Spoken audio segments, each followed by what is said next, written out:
नहीं इच्छा हो तो भी उनके आग्रह से। तो पुरुषों का तो ऐसा है कि भाई लो तो ठीक, नहीं तो आगे बढ़ जाए। और माताओं का ऐसा रहता है कि आप लो आग्रह पर। तो द्रौपदी को परोसकारी करने का काम, निभाने का काम होता है। कोई भी काम छोटा बड़ा नहीं है। सब लोग भोजन कर लेते, अब पत्तल कौन उठाए? पत्तल कौन उठाए? उमर को मुंह तो देखे उमर, तो भगवान ने देखा कि अब कोई नहीं है, झट अपना दुपट्टा कमर में कसा और पत्तल उठाना शुरू कर दिया। ने कहा अरे आप द्वारिका की आप ये क्या कर रहे हैं? कहा अरे ये सेवा कहाँ मिलती है?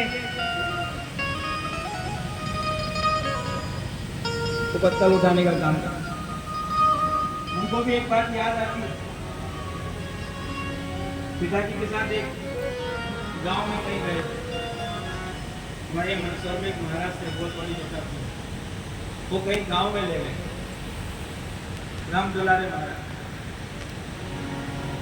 गांव में ले गए। एक मंदिर था, उस मंदिर में कथा हो और ऐसे कमरे वमरे, एक पीपल का झाड़ था, उसके नीचे बड़ा बड़ा चबूतरा बना हुआ है, उसी पे आपको रहना है, सोना है, सब काम।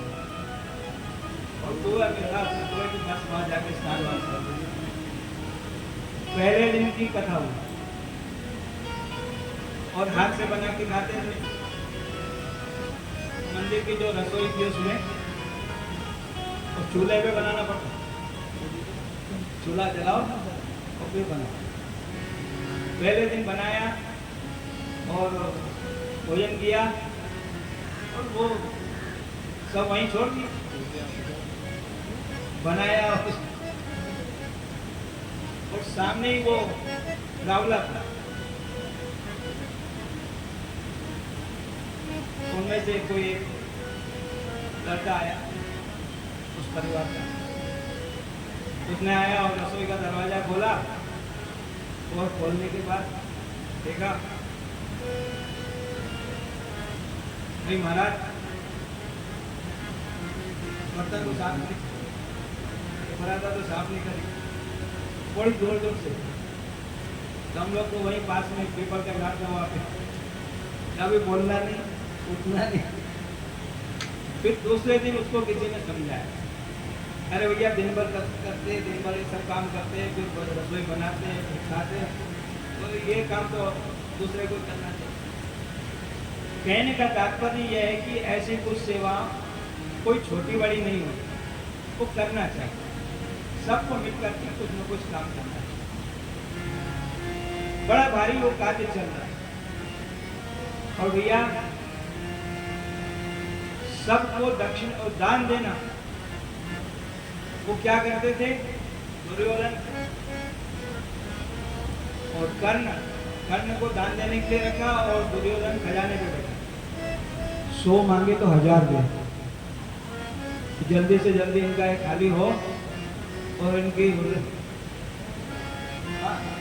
लगते, ऐसा वो सोचते। लेकिन कृष्ण कृपा थी, उस कृपा से जब ये आके शाम को कहते भैया जब खाली हुई गई, रात को ही सब पूरा भर जाता था और वहां वो बाहर तक बिखरा हुआ रहता। कह रहे भाई आओ अपना काम समझो। ये बड़ा भारी भगवान कृष्ण की कृपा का फल था। यज्ञ पूरा हुआ, मैं दानव के द्वारा भगवान ने उनको बहुत दिव्य सभा, ऐसी सभा थी जो पांडवों की और द्वारिका की, बहुत दिव्य। वहाँ एक भवन जो उनके लिए भवन बनाया गया था, उसकी भी बड़ी विशेषता थी कि उसमें चित्र और जितने स्टैच्यू थे, जितनी मूर्तियां थी, वो सब इस प्रकार की सजीव थी। कैसा लगता था? अभी बात करेंगे, ये जीवित है, प्रत्यक्ष है। ऐसी चित्रकारी, इस प्रकार का आंगन, इस प्रकार की भूमि कि वहां पर जल में थल और थल में जल दिखता है। दुर्योधन ने जहां जल दिखाई दे रहा था कि वहां पे भूमि, अपने कपड़े उठा लिया, फिर आगे बढ़ा तो जहां भूमि दिख रही थी वहां पानी भरा और उसमें हास्यास्पद बात हो। द्रौपदी ने नहीं कहा हो, लोग बोल रहे थे कि द्रौपदी ने कहा गंधर्व से पुत्र आया, ऐसा नहीं। द्रौपदी ने कभी भी किसी को ऐसा अपशब्द नहीं कहा।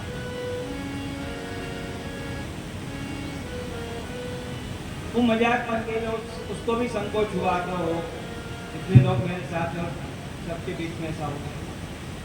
वो नाराज है। वहां से आने के बाद उसने और उसके मामा ने, तो जब विवाह हुआ था उसकी बहन का तभी आ गया, एक दिन पहले भी बताया शुरुआत में, तो मानो दहेज में ही आ गया।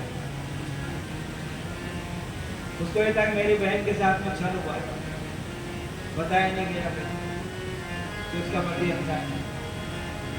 उसका बदला लेने के लिए उसने इतने बड़े महाभारत की रचना, और छल पूर्वक उनके साथ विवाह करके उनको किसी प्रकार से प्रोत्साहित किया, चढ़ा दिया, वो सब कुछ हार गए और भैया उनका इस प्रकार से हुआ। तो दुर्योधन नाराज होकर के गया, उसने महाभारत की राजसूय यज्ञ पूर्ण हुआ। यज्ञ के अंत में एक स्नान होता है, उसको यज्ञांत स्नान बोलते हैं, अवभृत स्नान। उस अवभृत स्नान का बड़ा भारी पुण्य होता है। तो उस यज्ञ में के समाप्ति में भगवान ने भी अवभृत स्नान किया अपनी अपनी पत्नियों के साथ। कितनी डुबकी लगाए हो। ब्राह्मण लोग भी बड़े चतुर होते हैं, ऐसा कुछ किया तो अच्छा सबके हाथों पर ऐसा कुछ व्यवस्था करे कि एक डुबकी में काम हो जाए, 16,000 डुबकी लगानी पड़े। बड़ा आनंद हुआ और उस यज्ञ से सब लोगों को बड़ी प्रसन्नता हुई। भैया द्वारिका में और भी बातें हुई। महाभारत की बात तो अपन पहले सुन चुके थे, अब द्वारिका की बात सुन। शिशुपाल वो भगवान से विरोध रखता है, क्योंकि शिशुपाल रुक्मिणी से विवाह करना चाहता था, बारात लेके भी गया, लेकिन उसका विवाह हो नहीं पाया। भगवान ने करते चले, तो सबने समझाया, अरे तो रोता क्यों है, ये रुक्मिणी नहीं तो दूसरी रुक्मिणी से ब्याह करा देते ना, रोने की क्या जरूरत। वो शिशुपाल भगवान की बुआ जी का लड़का जब पैदा हुआ तो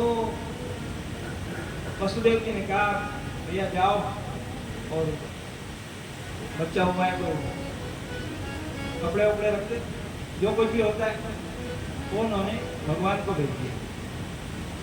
ये बच्चा पैदा हुआ तो उसके रोने में गधे की सी आवाज आई, उसकी आवाज ऐसी निकल, तो माँ बड़ी चिंतित, ब्राह्मणों से पूछा कि ये इसकी आवाज ऐसी रहेगी कि आवाज बदलेगी। तो उन्होंने बताया भाई जिसके द्वारा इसकी मृत्यु होने वाली है उसका स्पर्श होने पर इसकी आवाज बदल जाएगी। तो अब जो जाए कोई भी मिलना जाए या टूटन गोदी में। अब कितने लोग नहीं चाहते, छोटे बच्चे अभी तो ठीक है डायपर पहना देते, लेकिन पहले ऐसी व्यवस्था नहीं, तो कोई लेता नहीं था तो भी जबरदस्त है नहीं ले तो सही बहुत। तो भगवान गए तो भगवान को भी बुआ जी ने झट से लाके वजन कह रहे, भगवान कह रहे नहीं। अब भगवान को मालूम था, इसलिए भगवान ने थोड़ा उसको आवाज निकाली, कोई आवाज निकलेगा तो बुआ जी को मालूम पड़ेगा। आवाज बदल गई, अब आवाज बदली तो बुआ जी आई दौड़ कर, कृष्ण तेरे हाथ से इसकी मृत्यु लिखी, तू मेरे को वचन दे कि इसको मारेगा नहीं। अब भगवान ने कहा बुआ जी देखो, इसके ऐसी रेखा है, हाथ में ऐसी रेखा है, ये बोलेगा बोलेगा, और मेरे हाथ की रेखा ऐसी है कि हाथ बहुत चलेगा, कन की जीवान चलेगा, कन को हाथ चलेगा। तो इसलिए आप इसको समझा देना। बुआ जी ने जब बड़ा हुआ तो उसको समझाया कि देख, कभी कृष्ण के सामने जाना नहीं, जाना पड़े तो बहुत संयम से काम लेना, जब मिल जाए तब वो तो एकदम वो 100 से ज्यादा मत देना कभी, जब मिल जाए तब माला भी लगता था, गिनती के उसका अभ्यास हो गया था, बोलते बोलते 100 हो जाते, चुप हो जाते, अभी भी सामने आया वो शिष्योपात है। भगवान से उसका सामना हुआ कहाँ पर?